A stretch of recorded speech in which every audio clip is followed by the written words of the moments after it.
The portfolio that got you to retirement is probably not the right portfolio for retirement. And that's not a criticism of how you've invested, it's a structural reality. Accumulation and distribution are fundamentally different problems, and mixing up the two is one of the most common and most expensive mistakes I've seen. I'm Jordan Cassiani, and I'm with Legacy Investment Services, and today we are talking about what actually needs to change in your investment approach the moment that you shift from adding money to taking your money out. The rules change, your time horizon changes, and your biggest risk changes from not growing enough to how much money do I have left.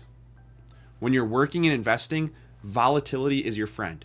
A market drop means you're buying more shares at those lower prices with each new paycheck contribution. A recovery brings those shares back up, you have time to wait, and your regular contributions smooth out the bumps.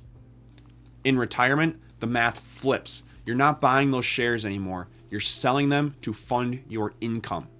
When the market drops, you sell more shares to generate the same dollar amount. That permanently reduces the number of shares that are available to recover. This is sequence of returns risk, and it's the defining risk of the distribution phase. A 40% stock allocation that felt conservative during accumulation might actually be too aggressive for someone who needs to pull out $60,000 a year from their portfolio. One of the most practical frameworks for retirement investing is the bucket strategy. You divide your portfolio into time-based segments. Bucket 1 holds 1 to 2 years of living expenses in cash or near cash. This is your income for right now. Market drops, don't touch it. You sleep at night.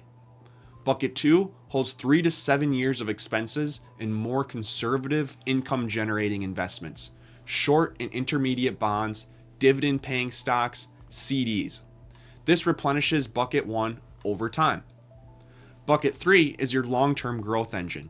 Equities, REITs, anything with a 10-year plus time horizon that you don't plan on touching, you let it grow over a decade. The psychological power of this approach is that you always know where your next 2 years of income is coming from, and you don't panic when the market drops 20%, because bucket 3 is not your income bucket, it's your future. The withdrawal order question, which accounts you pull from first, matters enormously for your taxes.